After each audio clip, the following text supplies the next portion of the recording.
Selamat malam pemirsa, 3 minggu telah berlalu sejak jasad diplomat muda Arya Daru ditemukan tewas dengan wajah terlilit lakban kuning di kamar kosnya. Sayangnya hingga hari ini kematiannya masih menjadi misteri. 15 orang saksi, 20 titik rekaman CCTV sudah didalami polisi. Bahkan rekaman terakhir menunjukkan Arya berada di rooftop gedung Kementerian Luar Negeri sebelum kembali ke kos tanpa tas dan berjalan seorang diri. Di tengah simpang siur spekulasi, janji rilis pengungkapan juga tidak kunjung terpenuhi. Membuat tanda tanya publik semakin besar akan penyebab dan motif kematian diplomat muda ini. Bersama saya Afina Malik, inilah top issue pada malam hari ini, babak akhir drama kematian Arya Daru.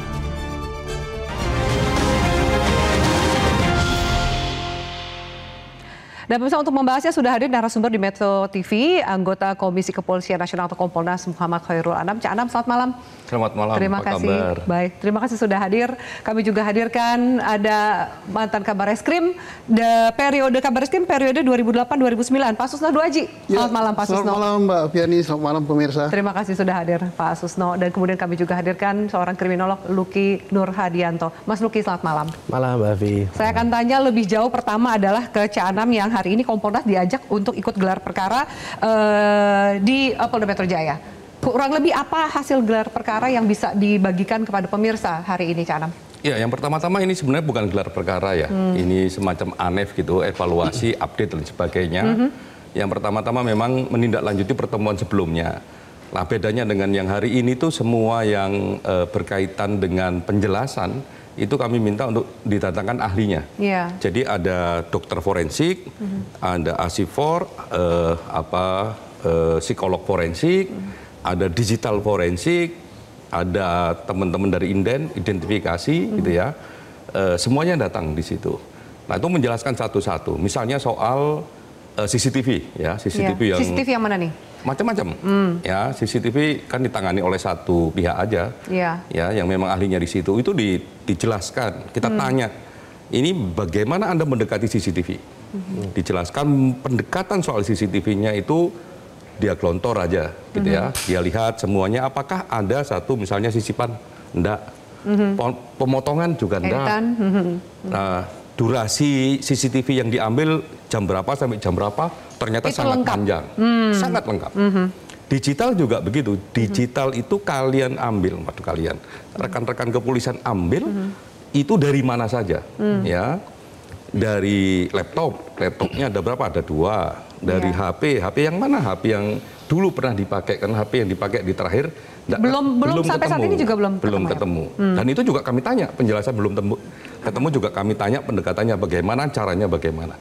Mereka jelasin teknologi yang mereka gunakan untuk mengurai rekam jejak digitalnya, alatnya yang digunakan apa, dan dijelaskan kenapa kok hasilnya ABCD. Nah, lapor juga begitu, bagaimana mereka awal-awal datang ke sana melakukan apa dan sebagainya. Nah, termasuk kami yang juga dapat dari keluarga, kami uji. Kalian memperlakukan informasi ini seperti apa? Dijelasin lah, dicocokin dan sebagainya. Lah, dari segi pendekatan yang kalau kemarin dari teman-teman penyidik, ini sekarang ahlinya, itu kami mendapatkan gambaran lebih detail soal prosedur. Ya, kalau sementara ini misalnya banyak orang, ini kan CCTV dipotong-potong. Ada durasi yang loncat yang beredar di publik, kan? Ada durasi yang loncat, iya, karena memang durasinya enggak di publik itu enggak digelontori dari ujung ke ujung itu. Misalnya bisa seminggu itu. Itu satu. Yang kedua, kok ada CCTV yang spotnya berbeda? Beda, betul. Ini kosan ya? Salah satunya ada di kosan ya? Kalau yang spot berbeda itu di kosan. Iya, itu nah, di kosan itu karena memang ada komunikasi antara istri sama pemilik kos, dibantu sama penjaga kos agar waktu membuka itu CCTV-nya spotnya dirubah. Jadi itu dirubah dengan jarak jauh, mungkin dengan api atau apa begitu, sehingga lebih jelas. Dan itu permintaan istri. Atas dasar apa permintaan istri itu? Untuk istri meminta CCTV digeser ke pintu kamar kos? Setelah istri malam itu, ya jam 21:17, komunikasi terakhir, nggak bisa komunikasi lagi, makanya dia cari, ini suami ini sudah nyampe kosan ataukah tidak. Malam itu minta kosan untuk penjaga kosan untuk sorot. Ngecek kamar? Mencari tahu, ngecek kamar, makanya dia ketok pintu dan sebagainya nggak ada. Akhirnya pagi diulang lagi, termasuk di pagi itu komunikasi dengan pemilik kosan untuk merubah spot itu. Angle CCTV. Dan itu ada rekam jejak WA-nya. Jadi tadi itu kita juga minta ini gimana cara menjelaskan biar clear. Ya. Jadi jam CCTV dengan jam WA, konteks WA, konteks kesaksian jadiin satu. Ya. Dan itu connect. Dan itu gitu. konsisten. Connect. Substansinya juga connect lah. Oleh karenanya kami bilang sebagai satu prosedur dijalankan oleh Polda Metro, oke. Sebagai satu substansinya juga kredibel. Ya. Termasuk yang di rooftop, misalnya ini Ya. ngomong CCTV. Ya. Di rooftop itu kan cuma sepotong itu aja. Kami dijelasin, ini kenapa kok cuma sepotong? Oh enggak, nah CCTV-nya itu gerak-gerak begini memang. CCTV bergerak mengikuti aktivitas. Enggak, itu otomatis saja dia. Lebih ke screening area gitu ya? Iya, makanya kelihatannya ya kadang-kadang muncul, kadang-kadang enggak. Tapi yang menarik, ya almarhum terekam di situ di beberapa titik di rooftop itu. Dan kami minta coba itu digedein almarhumnya misalnya. Kelihatan dia ngapain kelihatan, melakukan apa juga kelihatan, di titik mana kelihatan, di titik jamnya juga kelihatan dan konsisten. Antara jam di rooftop, keluar dari Deplu sama masuk ke kos-kosan itu sama. Konsisten. Kalau sama kan tidak mungkin. Iya, maksudnya konsisten. dia runut gitu ya. Runutan, Iya. runut. Karena memang kalau misalnya dari ahli digital ya, kita sambungkan ahli digital dengan semua yang ada. Digital itu dicek lini masa HP-nya, disandingin dengan CCTV, disandingin juga kalau sudah masuk ketemu orang, disandingin dengan kesaksian orang. Jadi di 3 layer itu konsisten semuanya. Ya. Oleh karenanya sebagai satu substansi penemuan kredibel. Lah yang terakhir ya, yang ini ditunggu-tunggu, kenapa kok jadi lama ini? Betul, saya baru mau tanya, kenapa lama sekali kepolisian untuk membongkar ini? Karena memang ada tindakan otopsi yang memang minimal ada 3 tindakan otopsi. Ada toksologi, patologi, ada satunya yang ini yang cukup memakan waktu lama Pak Susno. Lupa saya namanya. Tadi dijelasin itu. Jadi pertubuhannya, jadi tubuh yang mohon maaf ya, telanjang semua sebelum dibedah dan sebagainya ditunjukin, letak memarnya di mana, letak lebamnya di mana dijelasin semua, terus proses melakukan otopsi juga ditunjukin semua, sama dokter forensiknya juga dijelasin, sampai kesimpulannya apa juga dijelasin. Dari level itulah yang sebenarnya ini cukup makan waktu lama itu. Baru Jumat kemarin ini selesai, makanya waktunya lama. Sehingga kami nyimpulkan kalau tadi saya bilang begini, apakah ini wasting time, menunggu waktu yang lama? Saya kira enggak wasting time ya, karena Anda... Kehati-hatian? Enggak hanya kehati-hatian, tapi substansi yang didapat selama proses itu signifikan. Ya karena nunggu otopsinya, nunggu kalau biasanya kalau orang CCTV itu kalibrasi. Ini kalibrasinya nggak hanya soal kalibrasi, tapi ini cocokkan dengan jamnya WA, dengan kesaksian orang lah. Menyandingkan itu juga butuh waktu. Makanya kasus ini menurut kami, karena kami ini pengawas kepolisian ya, kinerjanya kepolisian untuk nanganin kasus ini profesional ataukah tidak? Kami bilang profesional. Sesuai dengan prosedur, secara prosedur, secara substansi kredibilitasnya oke, karena ngunci di 3 level. Nah itu. Itu yang membuat kenapa lama. Tapi satu sisi konsekuensinya menunggu proses ini sampai kemudian lengkap satu sama lain ini kan konsekuensinya adalah spekulasi di publik ini banyak banget. Antara bunuh diri, ada yang kemudian mengatakan ini pembunuhan dengan segala argumentasi mereka masing-masing, Cak. Sebenarnya yang paling sederhana adalah ayo kita ikutin logika formalnya. Jadi apa yang ditemukan apa, yang membicarakan siapa, sehingga kita bisa tahu kualitas informasinya. Misalnya beginilah, enggak cukup loh orang itu cuma lihat foto. Itu kan foto beredar ini. Anda itu dijelasin juga sama dokter forensiknya, ini Anda memar gitu ya, memar jenazah gitu ya. Memar di leher. Memar di leher. Yang anggaplah kemudian dilihat sebagai bekas jeratan. Gitu. Disimpulkan gitu. Tadi juga dijelasin, bahkan dijelasin proses otopsinya. Ketika bedah dan sebagainya, dicek lapisan mana dan sebagainya. mohon maaf ya, sampai ininya juga kepalanya dibuka dan sebagainya, dijelasin itu. Lah itu ya maksudnya sebagai satu bentuk penjelasan, sebagai satu bentuk prosedur, transparan sekali. Cak, kalau kemudian kalau saya merunut juga statement-statement dari Cak Anam gitu, bahwa kemudian sepertinya tidak ditemukan ada upaya paksa masuk ke TKP, seperti itu. Pertama kali kami datang ke TKP itu karena memang ada informasi penting dari keluarga, ya dipesenin untuk mendalami penjaga kosan.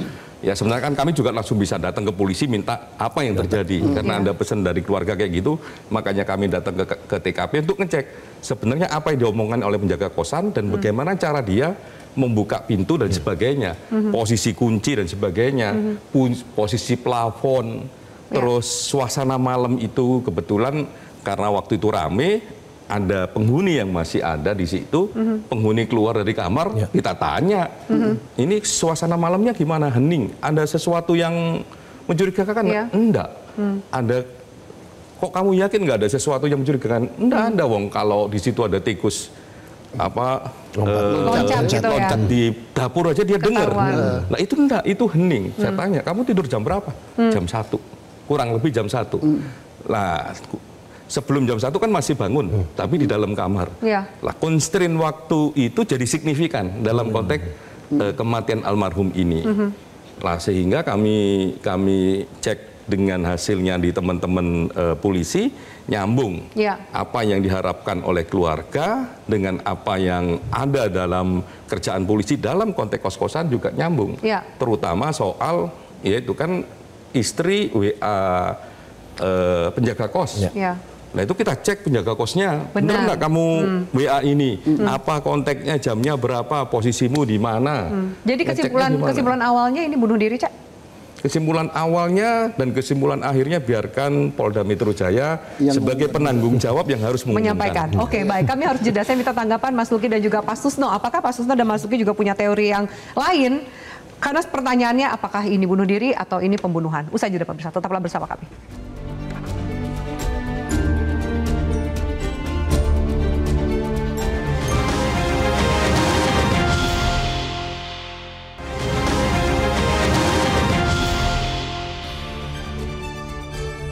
Iya, pemirsa, kami lanjutkan. Pak Susno, seperti yang saya sampaikan tadi sebelum kita jeda, ini kan sekarang anggaplah spekulasi atau kemudian pendapat dari publik ini terbagi dua, antara kemudian Arya Daru ini bunuh diri atau ternyata ini menjadi korban pembunuhan. Kalau dari penjelasan yang tadi Cak Anam sampaikan, runut semua, rapi, pekerjaan polisi dilakukan secara profesional, apakah Pak Susno punya teori yang lain? Mungkin kalau saya menangkapnya dengan jelas seperti ini, mungkin sepertinya ini bunuh diri. Tapi kalau Pak Susno punya teori yang lain? Begini. Saya melihat sesuatu peristiwa ya, kalau orang meninggal itu wajar, tidak wajar. Dalam hal ini karena ada lakban tidak wajar. Maka tidak wajar itu kemungkinan... Kenapa ada lakban itu tidak wajar kategorinya, Pak Susno? Ya, kalau orang meninggal wajar kan satu, umur sudah tua, sakit-sakitan, bolak-balik masuk rumah sakit, gitu kan. Meninggalnya di rumah sakit itu meninggal wajar kan. Nah kalau ini jelas tidak wajar. Karena ada lakban dan pasti. Tidak wajar ini kemungkinan pertama dibunuh, kemungkinan kedua bunuh diri, kemungkinan tiga kecelakaan. Untuk menentukan itu TKP yang akan jawab. Nah TKP-nya apakah di badan itu ditemukan pisau, darah dan sebagainya? Termasuk ternyata tidak. Nah tapi kita tidak bisa menyimpulkan itu mengatakan tidak dibunuh. Nah untuk mengetahui itu alat bukti saintifik lain yang akan menjawab apa? CCTV. Ada enggak? Kemudian dari HP. Dari sidik jari. Kemudian yang paling penting yang tidak terbantahkan adalah hasil visum. Visum luar maupun visum dalam. Karena dengan visum dalam akan ketahuan apa penyebab kematian. Jam berapa dia mati. Nah penyebab kematian itu bukan mengatakan bahwa dia mati karena dibunuh. Bukan itu. Kesimpulan daripada visum itu mati karena kurang oksigen atau mati karena akibat daripada racun. Atau overdosis obat atau kekurangan pernapasan tadi ya. Oksigen. Nah, tinggal nanti polisi mengatakan kekurangan oksigen itu akibat perbuatan dirinya sendiri atau akibat orang lain. Nah, tergantung sidik jari, CCTV dan sebagainya. Kalau kita melihat bahwa Polri sudah bekerja profesional, sudah runtut, urut, sebenarnya jawabannya sudah ada di HP-nya Pak itu. Nah, tapi menghormati pihak kepolisian. Oh, memang beliau kan. Tapi kalau boleh saja, kalau kemudian menurut Pak Susno nih, jawaban dari Pak Susno apa? Dari pengalaman Bapak dinas di kepolisian apa kira-kira?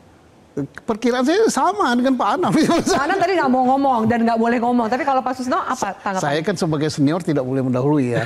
Saya menghormati hasil kerja polisi dan saya percaya apa yang disimpulkan polisi itulah yang benar. Kenapa? Sudah sesuai teorinya. Semua sudah dianalisa. Dan ini lebih hebat lagi. Saya kira ini paling profesional. Kenapa? Alat bukti yang bersifat saintifik dengan alat bukti kesaksi hidup dan alat bukti petunjuk lain sudah saling bersesuaian. Iya, saling melengkapi gitu ya. Saling bersesuaian, tidak terbantahkan lagi. Bahkan beliau mengatakan jam, detik, omongan, kemudian di mana posisi sudah teracak semua. Jadi kalau masih membantah itu berarti kan ya. Pak Susno, salah satu yang mungkin melihat bahwa ini bukan bunuh diri, ada plastik yang membungkus wajah, lalu ada lakban berwarna kuning yang dinilai oleh para pengamat ini bukan menjadi sebuah metode bunuh diri yang umum. Bagaimana Anda menjelaskan? Pertama, lakban udah tahu asalnya. Karena kan dari waktu Kompolnas datang dan waktu penyidik datang situ udah tahu itu kan dibeli di Jogja kan kalau nggak salah ya. Dan masih ada sisa juga di Jogja. Dan kita kaitkan dengan dia akan berangkat ke luar negeri bahwa lakban seperti itu biasa oleh orang-orang yang berangkat ke luar negeri supaya kuat mungkin kan. Dan dia ini kan sudah akan berangkat ke Finlandia. Nah, lakban itu tidak biasa untuk bunuh diri. Kata siapa? Kan bunuh diri itu kan, tapi bukan saya menunjuk case ini bunuh diri, bukan ya. Artinya tidak selalu bahwa orang bunuh diri itu tidak memakai lakban. Tidak selalu bunuh diri itu harus gantung. Tidak selalu bunuh diri itu harus minum racun. Dengan 4 menit orang tidak bernapas itu bunuh diri. Tapi maaf lagi, saya tidak mendahului, saya tidak menuduh kasus ini bunuh diri ya. Tapi artinya macam-macam bunuh diri, yang penting bagaimana kita tidak memasukkan oksigen ke sini. Saya tidur terlalu nyenyak, tengkurap gitu, karena mimpinya ini tahu-tahu 4 menit lebih mati juga saya kita. Mimpi mati tapi mati beneran gitu kan. Itu tengkurap itu kan. Nah, jadi argumentasi bahwa lakban itu bukan metode bunuh diri yang umum juga bisa tidak bisa disamakan dalam semua kasus gitu. Tidak. Apa saja, bahkan masker aja bisa kok untuk bunuh diri kalau mau. Jangan diperagakan ya Pak. Kurang lebih seperti itu ya. Kita tangkap bahwa metode tiap korban atau pelaku masing-masing punya kekhasan atau tapi perbedaan. Mohon maaf sama pemirsa, jangan berarti kita dianggap ngomong malam ini bahwa nyimpulkan itu bunuh diri. Tidak ya. Kesimpulannya besok. Baik, tunggu besok. Mas, apa tanggapan Mas Luki melihat bahwa ini spekulasi yang beredar banyak dan bisa saja gitu ketika rilis besok juga publik tidak mentah-mentah langsung menelan dan mengiyakan semua penjelasan dari pihak kepolisian karena lamanya proses pengusutan ini? Ya, saya melihat ada beberapa aspek yang bisa kita telusuri. Yang pertama dalam konteks yang pertama bagaimana kemudian kalau kita mengkategorikan ini sebagai pembunuhan, maka ini pembunuhan yang sangat canggih sekali. Bahkan di luar negeri, di New York tahun 1929 ada kasus namanya isodorfing. Tapi di sisi lain di seluruh TKP itu penuh dengan jejak-jejak. Sampai sekarang pun belum pernah terbukti. Nah, di gradasi yang lain saya melihat bahwa jika memang ini bunuh diri maka ada 2 aspek. Altruistik dengan egoistik di sana. Altruistik jika memang dia ada sesuatu pengorbanan, ada sesuatu yang ingin dia tutupi di sana, kemudian ada sesuatu yang seharusnya dia jaga dengan baik gitu sehingga nama baik keluarga atau nama baik instansi itu kemudian tidak terblow up. Yang kedua egoistik, dia menghadapi pada titik tertentu dia tidak lagi mencapai apa yang pengen dia inginkan, maka dia akan melakukan bunuh diri. Biasanya dilakukan oleh public figure. Tapi di sisi lain ada kuadran baru di tengah-tengah. Tadi juga sudah disampaikan oleh Pak Sony dan Cak Anam adalah bagaimana kemudian jika memang pertanyaannya adalah ini accident. Saat kemudian ini accident, maka tentu ada pihak-pihak yang lain. Tadi juga disampaikan, ada nggak sih yang miss di sini saat kemudian dia beraktivitas, misalnya kalau tadi kita sampaikan, yang kita kenal ada yang pertama adalah zonal crime scenes. Jadi kalau zonal crime scenes itu dalam konteks TKP dibagi menjadi 4 kuadran, kuadran 1, 2, 3, 4, itu TKP yang berada di kos-kosan. Tapi ternyata kepolisian mengembangkan. Dalam konteks verifikasi, maka dibantah lagi dengan pendekatan yang bisa kita kenal sebagai falsifikasi di sana.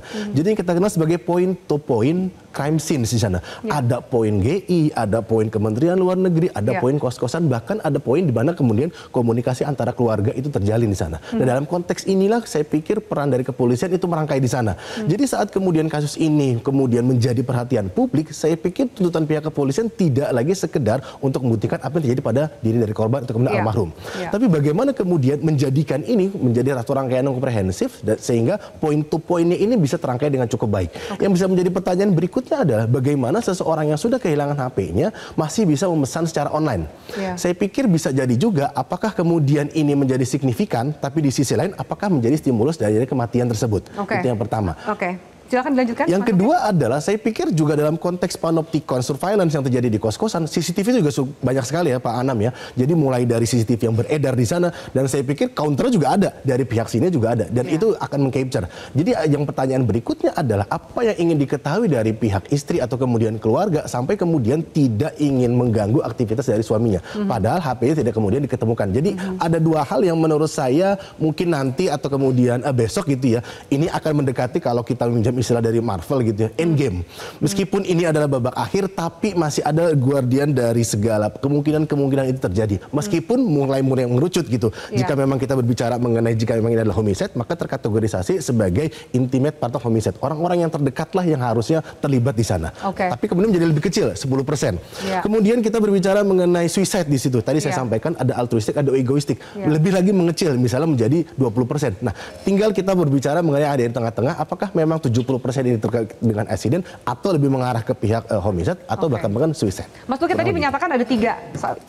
Kita puzzle-nya kita petakan jadi 3 lokasi. Ada mall di tengah kota, lalu kemudian kantor Kementerian Luar Negeri, sebelum akhirnya kembali ke kos-kosan. Apa yang bisa Anda baca dari 3 itu? Karena dinyatakan juga sempat berbelanja pakaian. Lalu kemudian tasnya dan kantong belanja itu ditinggalkan di kantor Kementerian Luar Negeri. Arya Daru bahkan sempat naik ke rooftop, kurang lebih 1,5 jam berada di rooftop. Apa yang bisa Anda baca dari situ? Nanti mungkin Canam atau Pak Suto bisa menambahkan. Saya menarik adalah saat kemudian kita bicara mengenai aspek kriminologis, ada yang kita kenal sebagai aspek dramaturgi di sana. Ada front stage yang ingin korban dalam hal ini ada almarhum sampaikan melalui berbagai sign yang kemudian timbul, ada juga sisi lain yang menjadikan bagaimana kemudian sisi lain ini tidak ingin diketahui, seperti dia memiliki penyakit apa, obat-obatan apa yang dia konsumsi, itu yang ditinggalkan bahkan kemudian kepolisian baru bisa mengetahui 1 hari setelah terjadinya korban. Tapi di sisi lain ada frontside yang menurut saya menjadi menarik untuk apa kemudian dia melaksanakan aktivitas gitu ya dari mulai GI, apakah kemudian dia sendiri atau mungkin asumsi liar adalah ada orang yang mengikuti, apakah hanya sekedar diikuti atau bisa juga halusinasi seperti itu. Dan kemudian saat dia berada di Kementerian Luar Negeri, kita bisa melihat dia sudah cukup paham dengan lokasi tersebut. Jadi dengan kata lain, kita analogikan misalnya saya berada pertama kali di sini, saya harus ke rooftop dari Metro TV misalnya. Saya pasti akan celingak-celinguk. Daerah mana yang pengen saya lihat. Ini kan terlihat familiar ya? Cukup familiar. Berarti dengan kata lain ada, asumsi saya adalah ada kemungkinan bahwa almarhum dalam hal ini adalah sudah beberapa kali berada di tempat situ tersebut.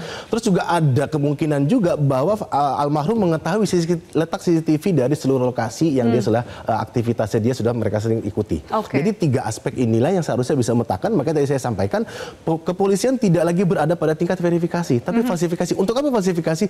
Meredam bagaimana laju dari liarnya kasus ini, terus kemudian bagaimana aspek-aspek spekulatif yang terus kemudian berkembang. Cana mau menambahkan, terutama di CCTV terakhir yang baru dirilis adalah soal di rooftop dari Kementerian Luar Negeri. Bahkan sampai meninggalkan tas kerja dan tas belanja yang sempat disampaikan belanja itu untuk pergi ke penugasan di luar negeri gitu, Canam.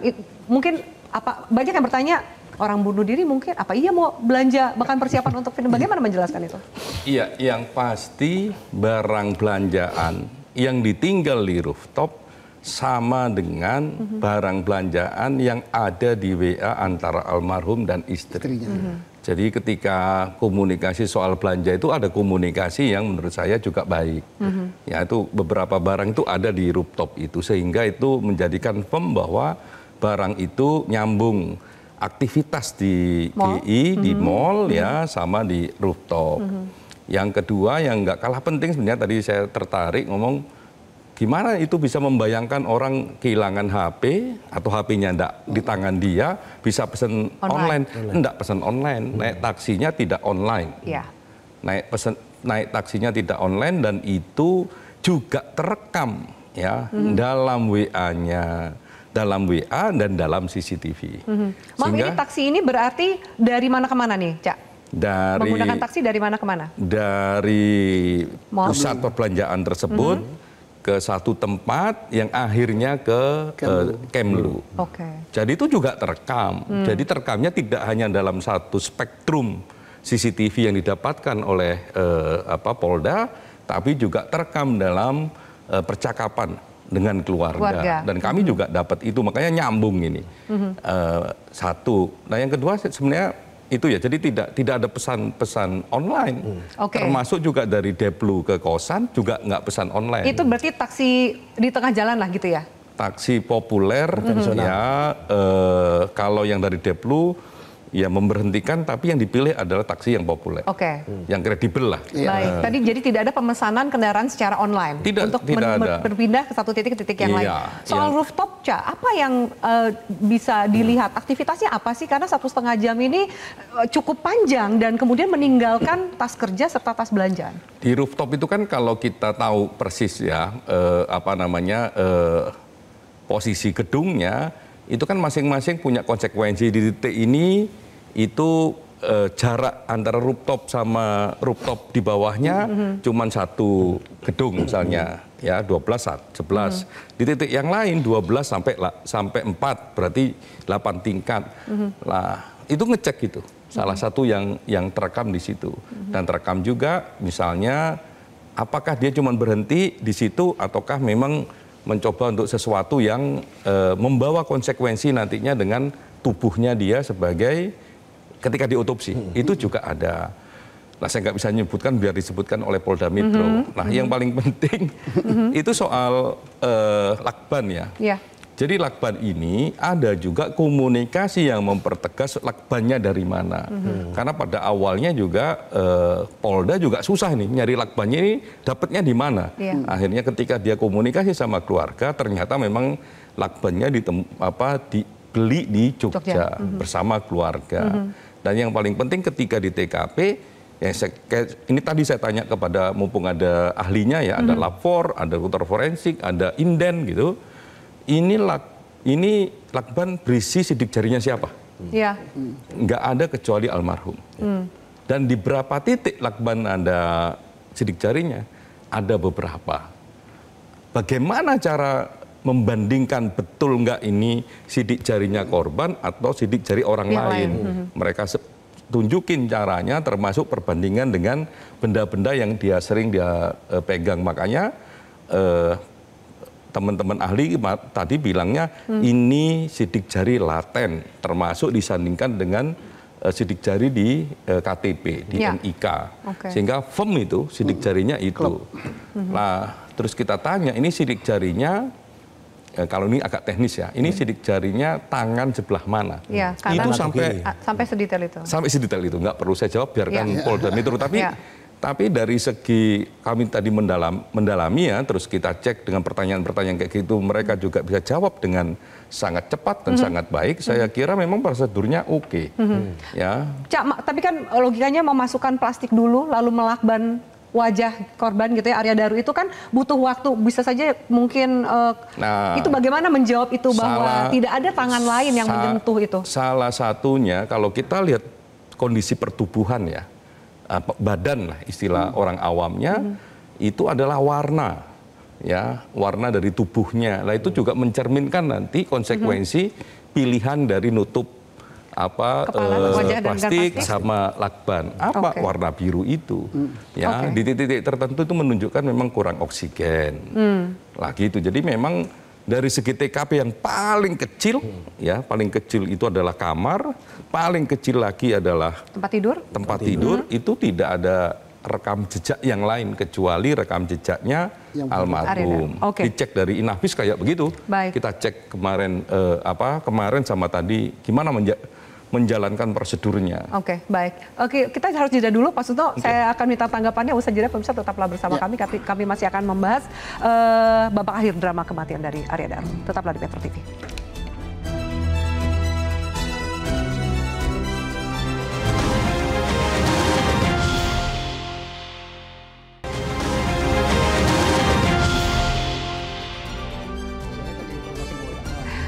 Baik, pemirsa, kami lanjutkan. Pak Susno, apa tanggapan Anda terutama banyak kejanggalan dari lakban tadi kita sudah bahas, dari CCTV dan lain-lain. Apa Anda punya catatan yang lain? Nah, kalau seorang penyidik atau penyelidik senior yang berpengalaman, kejanggalan itulah yang akan mengungkap apa kasus ini. Ternyata kejanggalan-kejanggalan sudah terjawab semua. Dengan apa menjawab kejanggalan itu? Yaitu yang menjawabnya adalah benda-benda mati tadi. Bukan polisi yang jawab. Yang jawab apa? Benda-benda di sekitar di dalam TKP. Sidik jari, DNA, CCTV, mungkin hasil pembicaraan telepon, ditambah lagi dengan jawaban dari apa? Pisem. Jadi polisi nggak ngomong gitu. Yang ngomong itu adalah alat-alat bukti nih. Nah, kalau polisi ngomong bisa nanti ada komentarnya. Oh, dia ngelihat sedikit, oh dia gini. Ini enggak. Yang berbicara itu siapa? Apa? Adalah alat bukti yang terbantahkan, yang bersifat saintifik dan itu bersifat forensik ya, ilmiah gitu kan. Yang berlaku kebenarannya secara universal. Nah, dicocokkan dengan alat bukti yang berupa keterangan orang. Ternyata cocok gitu. Kenapa keterangan orang itu kan yang paling gampang berubah dan paling tidak dipercaya ya. Tidak akurat. Iya, kalau untuk keterangan saksi bisa aja kita berempat ini mengatakan foto siapa yang di belakang kita ini. Kita sepakat di luar, oh fotonya Pak Susno gitu. Padahal bukan kan.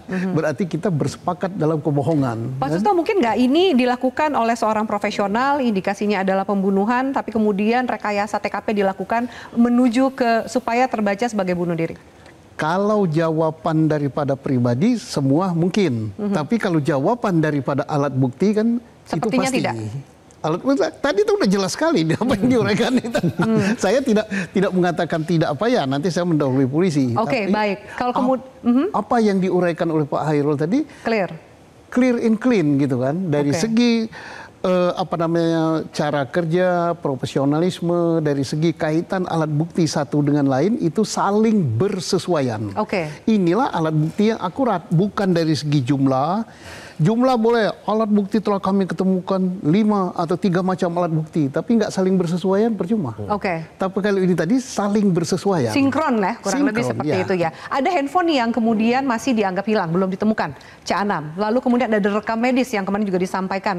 Bagaimana kaitannya dua benda ini? Satu, handphone itu tidak sengaja hilang atau dihilangkan?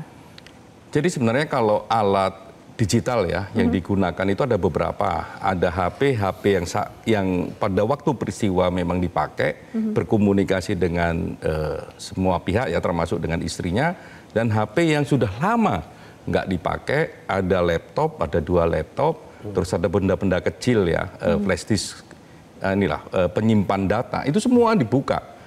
Tadi kami dikasih penjelasan sama teman-teman yang memang ahlinya di situ, teman-teman cyber di situ dijelasin detail, termasuk kenapa kok ini nggak bisa menemukan HP-nya. Iya, karena satu memungkinkan karena waktu itu kondisinya juga hujan. Dia bilang hujan, lah kalau hujan ini HP-nya off ya, sesuai dengan rekam jejak yang ada di digitalnya off.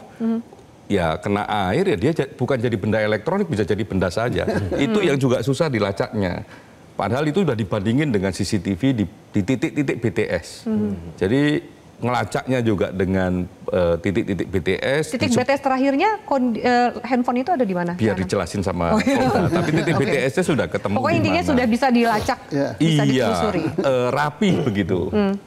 Itu yang menurut saya oke. Dan pada akhirnya yang menentukan gini, kalau sebuah peristiwanya terang ataukah tidak terang, karena rekam jejak digitalnya untuk tahu backgroundnya itu tidak hanya dari HP yang dipakai, tapi juga HP yang dulunya yang pernah dipakai dan 2 laptop itu bisa dibongkar dan itu dibongkar sampai 2013. Gitu. Jauh sekali. Jauh storage-nya. Iya kan, itu kan tinggal dimasukin alatnya, dicek semua apa yang penting. Ya. Beberapa keyword itu dipakai, jadi bisa buka semua sampai sekian tahun ke belakang. Nah itu menurut saya juga tindakan yang profesional ya. Kita cek ini pakai alat apa, pakai metode apa dan sebagainya. Lah itu sama. Nah terus saya tanya, oh berarti apa yang bisa menentukan kematian, penyebab kematiannya ya autopsi. Hasil otopsi itulah yang menyebabkan kematian. Jadi bahwa handphone tidak ditemukan tidak menjadi halangan untuk melakukan HP tidak ditemukan, itu urusannya dengan terangnya peristiwa. Tapi terangnya peristiwa sudah dilapis dengan rekam jejak digital di jejak digital yang lain. Ada CCTV, ada laptop, ada HP yang lain, terus ada flash disk dan sebagainya. Nah itu sudah dicek sehingga terangnya peristiwa ya menurut kami sih sudah cukup. Nah tinggal kenapa penyebab kematian? Nah tadi dijelasin cukup detail sama teman-teman dokter forensik yang melakukan otopsi. Rekam medis yang sempat disampaikan oleh pihak Polda Metro Jaya, apakah itu kaitan erat dengan si kejadian tewasnya Arya Daru? Sebenarnya bukan rekam medis, tapi bukti rawat jalan atas satu penyakit tertentu. Nah, bukti rawat jalan ini sebenarnya make sense dengan apa yang kami dapatkan dari pihak keluarga dan itu nyambung. Dan nyambung juga dengan beberapa benda berupa obat, nyambung dengan rekam medisnya, dengan obatnya, dengan keterangan dari keluarga. Plus juga ternyata kami tadi cek, apakah juga ngecek ke dokternya. Dokternya juga diperiksa. Jadi sebenarnya layernya banyak begitu untuk melapis kredibilitas dari informasi atau substansi yang didapatkan oleh rekan-rekan Polda Metro Jaya.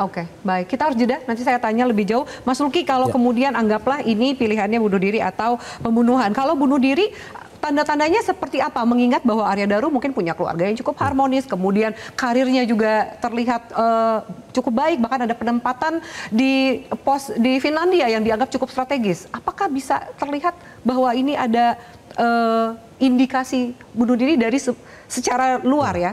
Bisa dibaca seperti itu, nanti jawabannya usai jeda pemirsa tetaplah bersama kami.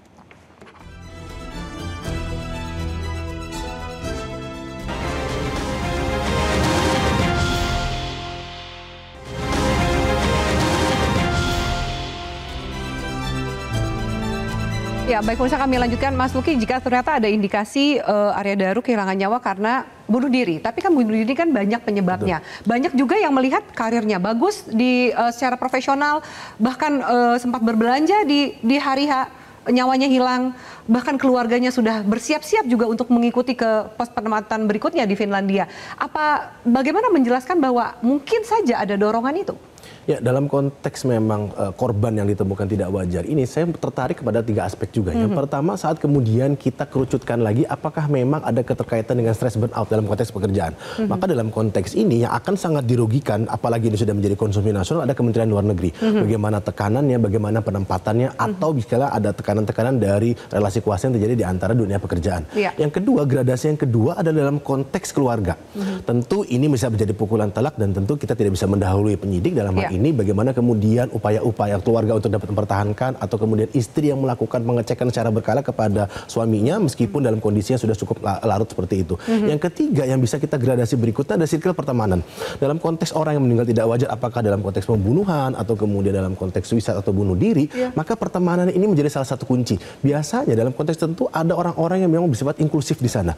Inner circle yang sangat kuat untuk kemudian mereka bisa keluar dari lingkaran tersebut agak cukup berat. Tapi kemudian saat kita berbicara mengenai ini, kita luput pada satu hal. Apakah memang pertanyaan berikutnya adalah jangan-jangan bukan ketiga ini? Berarti pertanyaan terbesarnya adalah ada yang ada yang kemudian bisa ditindaklanjuti dalam konteks personal individu dari almarhum tersebut. Apakah dalam konteks relasi terhadap pekerjaannya, kita kembalikan lagi dalam konteks relasi dengan keluarganya atau dalam konteks relasi dengan pertemanannya.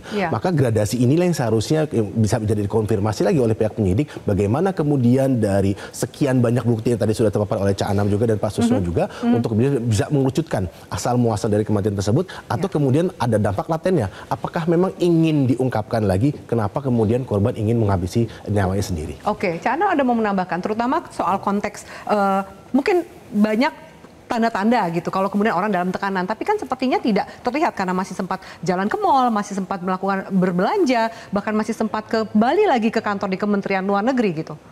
Sebenarnya apapun kondisinya, pasti ada satu momen untuk men-trigger. Nah, salah satu momen untuk men-trigger yang paling penting adalah komunikasi terakhir.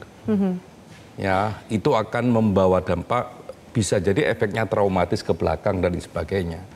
Makanya rekam jejak digitalnya menjadi relevan dalam konteks momentum trigger ini. Kan komunikasi terakhir dengan pihak keluarga, pihak istri?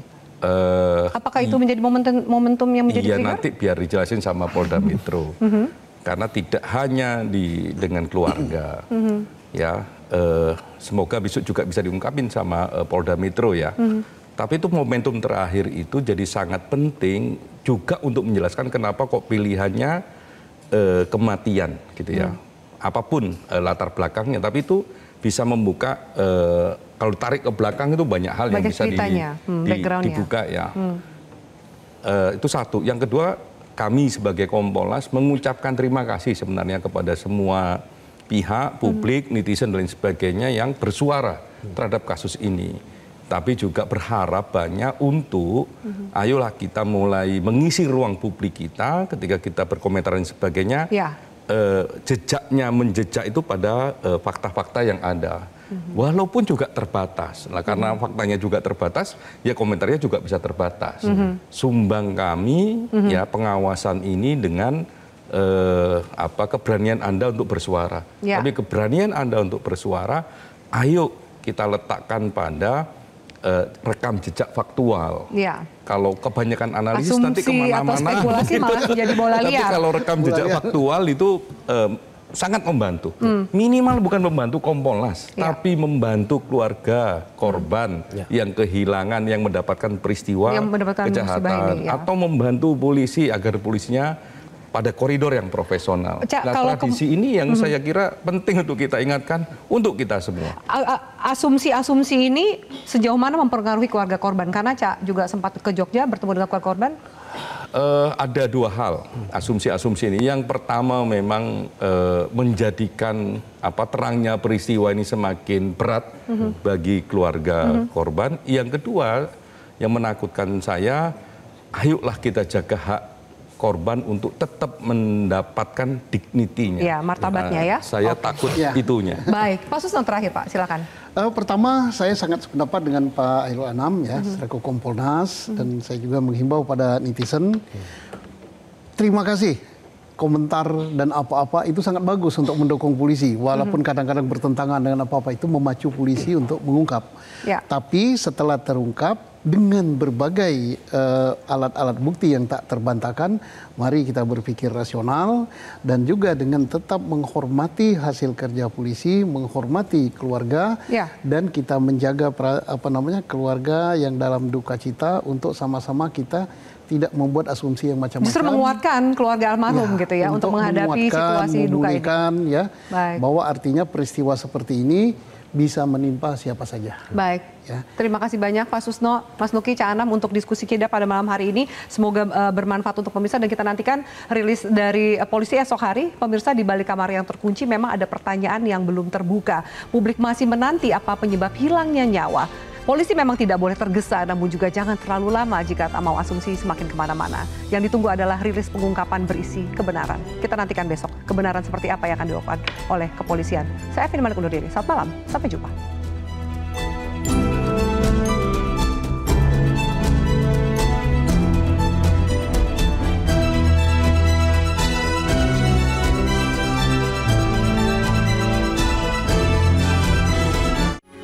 Metro TV. Jelajahi cara baru mendapatkan informasi. Download Metro TV Extend sekarang.